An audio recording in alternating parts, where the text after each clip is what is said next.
이 동영상은 제주도 서귀포시에 있는 들빛교회의 2022년 10월 2일 일요예배 설교 동영상입니다. 설교 제목은 때를 따라 아름답게 하셨고입니다. 이 동영상과 함께 소중한 시간 되길 기원합니다. 오늘의 말씀을 함께 읽도록 하겠습니다. 창세기 3장 19절 말씀 함께 읽도록 하겠습니다. 내가 흙으로 돌아갈 때까지 얼굴에 땀을 흘려야 먹을 것을 먹으리니 내가 그것에서 취함을 입었음이라. 너는 흙이니 흙으로 돌아갈 것이니라 하시니라. 이번에는 욥기 14장 13절에서 15절 함께 읽겠습니다. 주는 나를 스올에 감추시며 주의 진노를 돌이키실 때까지 나를 숨기시고 나를 위하여 규례를 정하시고 나를 기억하옵소서. 장정이라도 죽으면 어찌 다시 살리이까. 나는 나의 모든 고난의 날 동안을 참으면서 풀려나기를 기다리겠나이다. 주께서는 나를 부르시겠고 나는 대답하겠나이다. 주께서는 주의 손으로 지으신 것을 기다리시겠나이다. 이번에는 전도서 3장 1절과 그리고 11절부터 13절까지를 이어서 읽도록 하겠습니다. 범사에 기한이 있고 천하 만사가 다 때가 있나니 하나님이 모든 것을 지으시되 때를 따라 아름답게 하셨고 또 사람들에게는 영혼을 사모하는 마음을 주셨느니라. 그러나 하나님이 하시는 일의 시종을 사람으로 측량할 수 없게 하셨도다. 사람들이 사는 동안에 기뻐하며 선을 행하는 것보다 더 나은 것이 없는 줄을 내가 알았고 사람마다 먹고 마시는 것과 수고함으로 낙을 누리는 그것이 하나님의 선물인 줄도 또한 알았도다. 말씀을 받습니다. 아멘. 서로 인사 나누겠습니다. 반갑습니다. 안녕하십니까? 네. 오늘은 때를 따라 아름답게 하셨고 라는 제목으로 말씀을 함께 나누도록 하겠습니다. 지난주 설교를 잠시 말씀드리면 예수님은 궁극적 자유, 궁극적 구원, 우리가 흔히 말하는 구원을 찾기 위해서 도리어 그 구원을 얻기 위해서 완전한 자기 비움을 했다. 십자가에서 자기를 완전히 비웠다. 그런 내용을 말씀드렸죠. 인간은 누구나 다 나는 나다라고 하는 주격으로 태어나지만 살아가면 살아갈수록 소유격으로 전락을 해요. 무엇을 가져야지, 무엇을 가져야지, 무엇을 채워야지. 그러나 예수님은 그 반대의 길을 갔죠. 소유격을 전부 버리고 맨 마지막에 마침내 주격이라는 나는 나다라고 하는 자기 자신도 버렸다. 이런 말씀을 여러분들에게 드렸고 그것이 바로 기독교에서 추구하는 궁극적인 종교적인 목표 지점이다. 이런 말씀을 드렸습니다. 지난해에 조세환 장로님께서 자유롭게 우리가 서로 이야기를 나누는 시간을 가졌을 적에 목사님 사랑 설교는 참 많이 하셨는데 심판이라든가 천국이나 지옥이라든가 이런 내용도 궁금합니다 라고 질문을 해주셨어요. 그래서 제가 내년에는 그런 설교도 좀 해드리겠습니다 이렇게 말씀을 드린 바 있는데 여러분들 요즘 제가 하는 설교들을 가만히 들어보시면 정의에 대한 설교가 좀 많았다는 걸 아시죠? 또 구원이 뭘까? 죽음이 뭘까? 이런 궁극성에 대한 그런 관심을 두는 설교들을 좀 했다는 걸 여러분이 기억을 하시죠? 앞으로도 이런 설교를 이어나가겠습니다. 그러다 보면 심판에 대한 문제도 나와요. 천당 지옥에 대한 문제도 나옵니다. 그런 이야기들을 앞으로 풀어나가겠는데요. 궁극적인 자유, 궁극적인 구원, 우리가 궁극적으로 얻고자 하는 그 무엇, 이것을 이 땅에서 과연 얻을 수 있을까요? 해보면 그것은 불가능합니다. 불교에서 깨달음을 통해서 해탈의 경지 이룰 수 있다고 주장하지만 그러나 그 어떤 종교에서 말하는 그런 최고의 경지라 할지라도 완전한 구원의 경지에는 이르지 못합니다. 왜냐하면 우리가 이미 육신을 갖고 있기 때문에 육신을 완전히 벗어나는 그런 궁극적 자유에는 이르지 못합니다. 그 어떤 경우에도. 그 육신 자체가 우리를 속박하기 때문에 그렇습니다. 물론 고도의 영성가나 고도의 그런 수도자들은 그야말로 해탈에 가까운 경지, 궁극적인 자유에 가까운 경지에 이를 수는 있지만 그렇다 하더라도 완전한 자유에 이르기는 어렵다고 보아집니다. 그러면 육신을 벗어나면 궁극적 자유에 이룰 수 있을까요? 이 질문에 대한 해답을 찾고자 제가 요즘 계속 이와 관련된 설교를 여러분들에게 말씀해 드리고 있는 것입니다. 이를 위해서는 우리 모두 궁극적 자유라는 구원, 해탈과 열반의 상태에 대한 불교에서 말하는 해탈이나 열반이라고 하는 이것에 대해서 기독교에서 말하는 구원에 대해서 21세기 신학자들과 21세기의 영성가들은 도대체 어떻게 이야기하고 있을까? 이걸 알아야 되겠죠. 21세기 기독교 구원관, 21세기의 어떤 궁극적인 자유를 향한 종교의 목표 지점을 올바르게 이해하려면 먼저 두 가지를 알아야 됩니다. 첫째, 기독교 구원관은 결코 하나의 사상, 단일한 사상으로 이루어져 있지 않다는 사실입니다. 이 점을 꼭 아셔야 됩니다. 성서 안에도, 기독교 교리 안에도, 기독교 역사 속에서도 기독교 구원관, 기독교 생사관은 다양하게 나타납니다. 하나로 획일화할 수가 없어요. 그렇기 때문에 그 다양한 그러한 사상들을 어떻게 21세기에 맞게끔, 그 시대에 맞게끔 또는 그 공간에 맞게끔 우리들의 문화 속에 맞게끔 해석해내느냐 하는 것이 매우 중요해집니다. 마치 기독교 구원관을 한 가지 어떤 일정한 것으로 딱 결정해서 이렇게 구원받습니다. 이렇게 말하는 것은 결코 성서적이지 않습니다. 성서 안에도 이미 다양한 구원관이 나오기 때문에 그렇습니다. 그래서 이단이냐 아니냐를 딱 알 수 있는 방법은 여러 가지가 있지만 그 중에 한 가지는 뭐냐면요. 이것만이 구원입니다. 이렇게 해야만 구원받습니다. 그건 이단입니다. 사입입니다. 기독교적이지 못합니다. 왜? 기독교는 이미 다양한 구원관을 말하고 있기 때문입니다. 그렇다면 오늘날 우리는 그 다양한 구원관을 어떻게 21세기에 맞게끔 새롭게 해석해낼 것인가 하는 이 점에 항상 관심을 가져야 한다는 점입니다. 예수님 당시의 구원관만 하더라도 막 여러 가지 구원관이 이렇게 혼재되어 있었어요. 예수님 당시에 맨 밑바탕에 깔려있는 구원관은 고대 이스라엘 전통의 민족적 생사관이 깔려 있습니다. 그 위에 헬레니즘이 쌓였어요. 그리스 철학이 쌓였다는 얘기입니다. 예수님이 이미 그런 영향을 다 받았다는 얘기예요.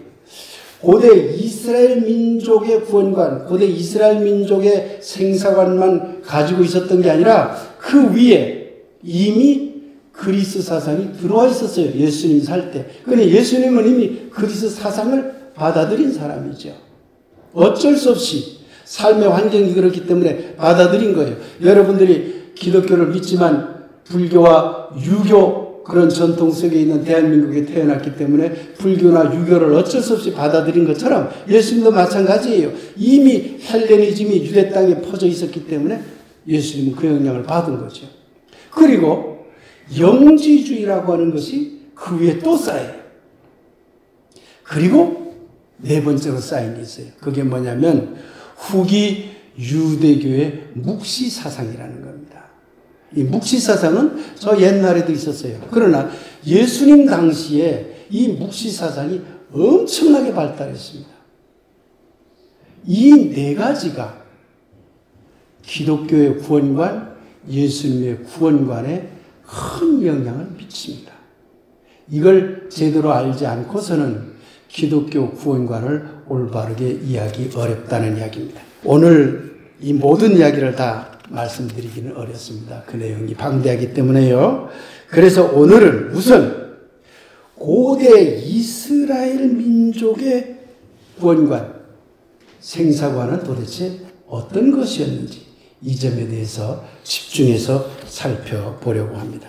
창세기 3장 19절 말씀을 함께 보도록 하겠습니다. 내가 흙으로 돌아갈 때까지 얼굴에 땀을 흘려야 먹을 것을 먹으리니 내가 그것에서 취함을 얻었음이라. 너는 흙이니 흙으로 돌아갈 것이니라 하시니라. 이 창세기 이야기를 여러분 잘 아시죠? 하와와 아담이 선악과를 따먹고 에덴 동산에서 쫓겨날 때 하나님이 하와와 아담에게 한 말이죠. 이 구절은 인간은 이 땅에서 수고하다가 죽으면 흙으로 돌아간다는 고대 이스라엘 민족의 생사관을 잘 드러내고 있습니다. 죽으면 어디로 간다고요? 너희는 흙이니 흙으로 돌아갈 것이다. 이걸 철저히 받아들인 민족이 이스라엘 민족이에요. 그러니 이스라엘 민족은 죽으면 자연스럽게 흙으로 돌아간다는 자연스러운 그런 사상을 가지고 있었던 민족입니다. 죽은 다음 천당 간다는 그런 내세관은 전혀 없습니다. 히브리어 성서, 우리가 흔히 말하는 구약 성서, 우리 교회에서는 히브리어 성서라고 부르자고 제가 자꾸 말씀드리죠. 히브리어 성서에 보면, 구약 성서에 보면 천국, 천당, 하나님 나라, 하늘나라, 지옥, 심판하는 이야기가 단 한 번도 나오지 않습니다. 근데 왜 한국의 기독교 신장은 그렇게 천당 지옥에 목을 매는지 모르겠습니다. 죽으면 어디로 돌아간다고요? 흙으로 돌아간다. 욥기 14장 13절에서 14절 제가 읽도록 하겠습니다. 주는 나를 수월에 감추시며 주의 진노를 돌이키실 때까지 나를 숨기시고 나를 위하여 규례를 정하시고 나를 기억하옵소서. 장정이라도 죽으면 어찌 다시 살리까? 나는 나의 모든 고난의 날 동안을 참으며 풀려나기를 기다리겠나이다. 여러분, 죽으면 욥이 이제 죽게 됐어요. 그러니 하나님이 나를 어디로 감춘다고 그랬습니까? 수울이라고 그러죠. 수울. 수울로 감춘다. 친구들이 욥이 고난을 받게 되니까 친구들이 찾아와요. 찾아와서 야, 너 이렇게 하니까 잘못한 거야. 네가 잘못해서 벌을 받고 있는 거야. 근데 욥이 그런 거 아니야 라고 이렇게 답변을 한 다음에 하나님께 기도하는 중에 하나님이시여, 당신은 나를 수월에 감추시는 분은 아닙니까? 라고 이렇게 기도하는 부분에 나오는 문장입니다. 창세기에서는 죽으면 어디로 간다고요? 흙으로 들어간다. 욥기에서는 죽으면 어디로 간다고요? 수월 꼭 기억해 주시기 바랍니다. 지금 여기에 그림 하나를 제가 띄우겠습니다. 고대 이스라엘 민족의 우주관입니다. 저 위에 둥그렇게 파란 색깔 밑에 약간 희미하게 태양도 그려져 있고 별, 달 그려져 있죠. 여기가 궁창입니다. 궁창. 우리가 말하는 하늘입니다. 그 밑에 땅이 파르스름한 게 땅이 있어요. 땅 저 양쪽 끝에 가니까 파란 것이 쭉 올라가 있죠. 이것은 이 지구 땅 저 멀리에 어딘가 보면 하늘을 받치는 기둥이 있다고 믿었어요. 그런데 그 태양과 달과 별이 있는 위에 파랗게 칠해진 곳이 있죠. 그게 궁창 위에 물이에요. 거기에 물의 세계가 있다고 본 거예요. 당시 옛날 사람들은 비가 왜 내리는 줄은 몰랐어요. 여기에 수증기가 올라가서 비가 내리는 그런 개념이 전혀 없었어요. 저 하늘에 물의 세계가 있다고 믿었어요. 물의 세계가. 그래서 가끔 물이 내려오는 것이 비고 눈이었던 거죠. 물의 세계가 있었던 거죠. 그러면 하나님은 저 위에 까만 부분 있죠. 그 궁창 위에 물의 세계보다도 더 위에 하나님은 계시다고 믿었어요. 그러면 밑으로 가볼까요? 밑으로 가보면 저 궁창 위의 물과 바다의 물이 다 이렇게 연결이 되어 있다고 믿었어요. 밑에 이 바다처럼 칠려져 있는 부분이 바다를 말하는 거죠. 그런데 그 밑에 까무잡잡하게 흑색깔로 쓰여 있는 땅 밑이 보이죠? 거기가 스올입니다. 그러니 스올은 뭘까요? 땅속이라는 얘기입니다. 스올이라는 말 잘 기억하십시오. 이게 땅속이라는 말이에요. 창세기의 이야기나 욥기의 이야기나 같은 말을 하고 있습니다. 스올, 땅속 깊은 곳으로 하나님은 우리가 죽으면 보내신다. 이렇게 믿었던 겁니다. 고대인의 사고예요. 고대인의 사고. 스올이라는 말은 본래 구덩이라는 뜻입니다.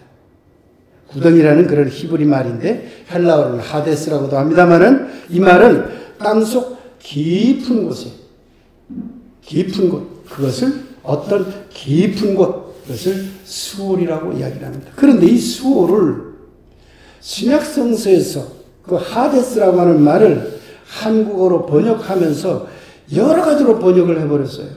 그냥 땅속이라고 번역하면 다 알아먹을 건 은유적으로. 이걸 무덤, 음부라고 많이 번역했어요. 이거 여자분들요, 항의해야 돼요. 한국의 기독교 믿는 저 여성분들. 물론, 음부라는 말이 꼭 여성의 그런 부분만을 지칭하는 건 아니지만, 남성 것도 지칭을 할 수 있죠. 그러나 되게 여성 폄하적인 이야기예요. 죽으면 음부로 내려가리라. 신약 성경이 그렇게 번역이 되어 있어요. 음부로. 굉장히 여성 폄하적인 그런 표현이죠. 이걸 수월로 내려가리라, 땅속으로 내려가리라 이렇게 번역하면 좀 좋아? 그 말을 뺀 거예요. 땅속으로. 왜? 천당지옥 얘기 못하니까. 그러니 심지어 이 수월이라는 말을 지옥으로도 번역했어요. 신약 성경에는. 그러니까 지옥이니 음부니 무덤이니 이렇게 번역을 해버린 거죠. 번역하기 어려우면 그냥 수월이라고 쓰든가 아니면 땅속이라고 했으면 훨씬 좋았을까. 기독교인들이 훨씬 더 알아먹기 쉬웠을까. 그런데 이 수월을 사람이든 동물이든 악인이든 선인이든 착한 사람이든 죽으면 모두 수월로 간다고 봤어요. 죽으면 땅으로 간다는 얘기예요. 땅속으로. 너무나 자연스러운 그런 사상 아닙니까? 그런데 수월에 내려간 사람은 하나님의 의지가 아니면 다시 나올 수 없다고 봤어요. 그냥 끝인 거죠. 구약 성경에 부활이라는 말이 나올까요? 안 나올까요? 여러분 한 번도 생각 안 해봤죠? 안 나옵니다. 부활이라는 말 없어요. 개념이 없어요. 부활이라는 개념이. 수월에 내려간다고 했기 때문에 이스라엘 민족의 그 생사관 속에는 부활이라는 개념이 없어요. 그냥 죽으면 땅속으로 가는 거예요. 묻혀서 끝인 거죠. 부활이라는 개념이 생겨난 거는요, 예수님이 태어나기 전에 한 500년쯤 전에 그때야 조금 생겨납니다. 어디에 영향을 받아서? 바빌론의 영향을 받아서. 자기네 스스로 만들어낸 게 아니에요. 바빌론의 포로로 잡혀갔다가 바빌론의 영향을 받고 받아들인 개념이에요. 그리고 부활이라는 단어가 처음 나오는 성경은 구약 성경에는 없습니다. 우리 개신교가 믿는 구약 성경에는 없고요. 가톨릭이 믿는 가톨릭의 구약 성경은 우리하고 조금 다릅니다. 더 추가되어 있어요. 추가되어 있는데 그 가톨릭이 믿는 구약 성경 마카베오서에 처음 나와요.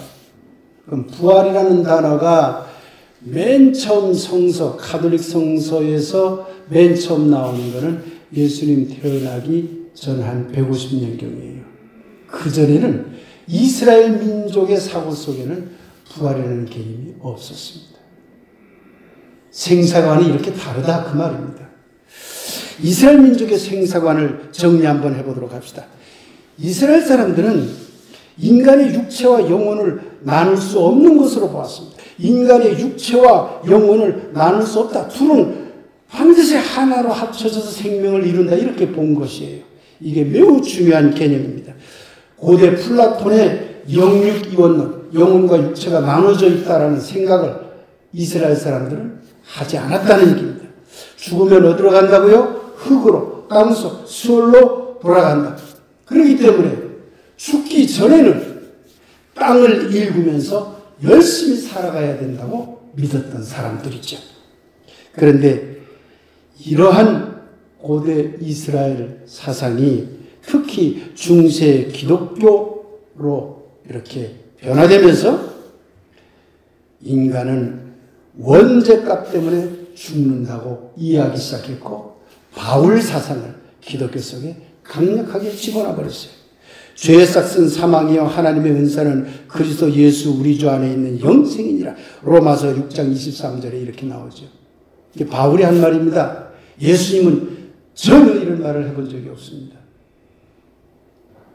이 사상이 기독교 속으로 들어와서 죽는 건 자연스럽게 죽어서 흙으로 가는 게 아니라 죄를 지었기 때문에 너희들이 사망을 하는 거야. 이렇게 죽음을 죄의 값이라고 규정을 해버린 거죠. 이게 큰 오류죠. 기독교의 매우 잘못된 그런 교리인 것입니다. 예수님은 이런 걸 주장해 본 적이 없습니다. 이스라엘 민족은 죽음을 흙으로 돌아가는 매우 자연스러운 현상으로 이해했습니다. 그렇다 보니 이스라엘 민족에게 매우 중요한 한 가지 생사관에서 매우 중요한 한 가지 내용이 나옵니다. 그게 뭐냐면 그렇다면 죽기 이전에 죽음보다도 살아있을 때 현재의 삶을 얼마나 행복하게 살 것인가, 이것이 이스라엘 민족에게는 가장 중요한 관심사가 되었던 것이죠. 오늘 함께 읽은 또 다른 본문 전도서 3장을 함께 살펴보도록 하겠습니다. 범사에 기한이 있고 천하만사가 다 때가 있나니 날 때가 있고 죽을 때가 있고 있으며 심을 때가 있고 심은 것을 뽑을 때가 있으며 어떨 때가 있고 어떨 때가 있고 어떨 때가 있고 쭉 나열한 다음에 하나님이 모든 것을 지으시되 때를 따라, 그러한 때를 따라 아름답게 하셨고, 어디를 아름답게 했다는 얘기예요? 죽은 다음이에요. 지금 살아있을 때 천하만사의 모든 때를 아름답게 하셨다는 얘기입니까? 지금 이 땅에서 살아가는 그 때를 아름답게 하셨고, 오늘 설교 제목과 같습니다. 때를 따라 아름답게 하셨고, 이게 하나님의 뜻이라는 거예요. 여기서 살아가는 것이 때를 따라 아름답게 하신 것이 하나님의 뜻이라는 거예요. 그러니 이 땅에서 열심히 아름답게 살라는 얘기입니다. 이게 이스라엘 민족의 생사관 중에 매우 중요한 포인트예요. 그런데 또 한 가지 중요한 이야기를 하고 있습니다. 또 사람들에게는, 사람이라고 콕 찍어서 얘기했어요. 인간에게는 영혼을 사모하는 마음을 주셨느니라. 이 세상에서 열심히 살아가라는 거예요. 아름답게 살아가라는 거예요. 행복하게 살아가라는 거예요. 맛있는 거 먹고 살아가라는 거예요. 12절에 보면 이렇게 나옵니다. 사람들이 사는 동안에 기뻐하며 선을 행하는 것보다 더 나은 것이 없는 줄을 내가 알았고, 사람마다 먹고 마시는 것과 수고함으로 나을 즐거움을 누리는 그것이 하나님의 선물인 줄도 또한 알았도다. 행복하게 사세요, 여러분. 즐겁게 맛있게 먹고 마시면서 살아가세요. 그러나 인간에게는, 사람에게는 영원을 사모하는 마음을 주셨느니라. 그런데 하나님이 하시는 일의 시작과 끝을 사람으로 측량할 수 없게 하셨다. 영원을 사모하는 마음을 주어서 지금 제한된 삶을 시공간 속에서 우리가 살아가지만, 영원이라고는 궁극적, 종교의 목적이 뭐라고 그랬어요? 궁극성을 찾으려고 하는 궁극성에 대한 관심이 종교라고 하는 것으로 나타난 거잖아요. 그게 영원을 사모하는 마음이에요. 영원을 사모하는 마음. 바로 그 마음이 궁극성에 대한 관심이지요. 그걸 부단히 가져야 된다는 거예요. 그럼에도 불구하고 완전히 그것을 알 수는 없다는 거예요. 왜? 하나님이 하시는 뜻의 시작과 끝을 온전하게 측량하지는 못할 것이다. 그 말인 것입니다. 우리가 이 땅에서 삶을 아름답고 행복하게 살아가면서도 영원을 사모하는 마음을 잊지 말아야 됩니다. 그러나 그 영원을 사모하는 그 영원함이 이것이다라고 결코 단정해서는 안 된다는 이야기를 전도서는 하고 있는 것입니다. 우리는 오늘 21세기의 구원관, 21세기의 내세관을 알아보기 전에 가장 먼저 이스라엘 민족의 생사관을 살펴보고 있습니다. 첫째로 이스라엘 사람들은 사는 동안 때를 따라 아름답게 하나님이 해주셨기 때문에 이 땅에서 삶을 행복하게 살자, 그렇게 생각했다는 것입니다. 그리고 두 번째는 앞서 말씀드렸듯이 영원을 사모하는 마음을 잊지 않았다는 것입니다. 물론 오늘 살펴본 이스라엘 민족의 사상은 다른 사상들의 영향으로 크게 변했고 또 그 변한 사상이 신약 성서에 반영이 되었습니다. 신약 성서는 다른 사상들이 들어와서 많이 변한 그런 문서죠. 그 중에서도 신약 성서의 예수님 사상이나 바울 사상, 그리고 초기 중세 교회 사상에 가장 큰 영향을 미친 사상이 바로 헬레니즘 사상입니다. 천당, 지옥이라는 내용이 들어온 것도 헬레니즘 사상입니다. 영혼, 불멸에 대한 사상도 헬레니즘 사상입니다. 심판에 대한 것은 헬레니즘 사상에도 좀 있지만 뒤에 가면 유대교의 후기 묵시 문학적 사상입니다. 이것들이 어떻게 합쳐져서 예수님 사상 속으로 들어왔고 초기 기독교로 들어왔고 중세 기독교로 이어졌는가 하는 것은 다음 시간과 그 다음 시간에 계속해서 여러분들에게 말씀해 드리도록 하겠습니다.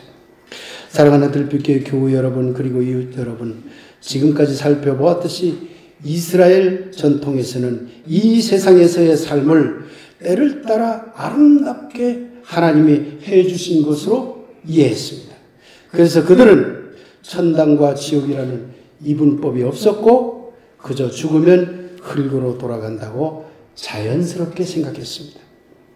유대인들은 현재의 삶을 어떻게 하면 아름답게 살 것인가를 고민하였고 그래서 사람들이 사는 동안에 기뻐하며 선을 행하는 것보다 더 나은 것이 없는 줄을 알았고 사람마다 먹고 마시는 것과 수고함으로 낙을 누리는 그것이 하나님의 선물인 줄도 또한 알았도다라고 전도서는 말하고 있는 것입니다. 사랑하는 여러분, 또한 이스라엘 전통에서는 현세적인 삶을 이처럼 중요하게 여기고 현세적인 삶에 충실하면서도 영혼을 사모하는 마음을 잊지 않고 영원함과 그 궁극적 구원을 찾아야 한다고 생각했다는 점을 잊지 마시기 바랍니다. 이스라엘 민족의 생사관을 통해서 우리가 배워야 할 것은 바로 이 두 가지 점입니다. 거듭 말씀드립니다. 천당과 지옥이라는 이분법적인 내세관 그런 신앙에 현혹되지 마시기 바랍니다. 지금 이곳의 삶을 때를 따라 아름답게 만들고 즐겁게 살아가게 되기를 빕니다. 그러나 또한 잊지 맙시다. 현세의 삶을 즐기면서도 영원한 궁극적인 구원이 무엇인지 찾기 위해 부지런히 애써 나가게 되기를 빕니다. 들빛교회 교우들과 이웃 여러분 모두가 천당 지옥하는 배타적 구원관에서 벗어나 아름다운 현재의 삶과 영혼을 사모하는 마음에 충만하여 마침내 21세기의 새로운 구원의식을 올바르게 앞으로 깨닫게 되길 영원 그 자체이신 하나님의 이름으로 간절히 축복하며 기원합니다. 아름다운 삶, 영혼을 사모하는 마음이라는 주제로 잠시 말씀 묵상을 드리겠습니다.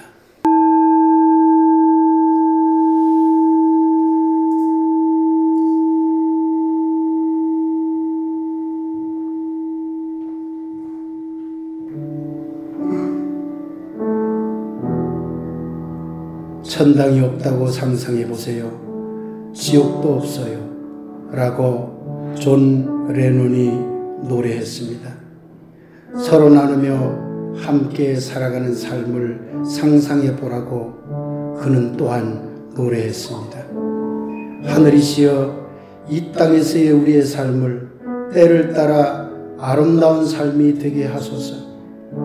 천당과 지옥을 나누는 배타심보다, 소유하고 집착하는 이기심보다 자기 것을 나누며 함께 살아가는 아름다운 삶을 살게 하소서. 하늘이시여, 그럼에도 우리로 하여금 영혼을 사모하는 마음을 잊지 않게 하시고 궁극적 자유를 향한 우리의 영성이 매일매일 자라나게 하소서.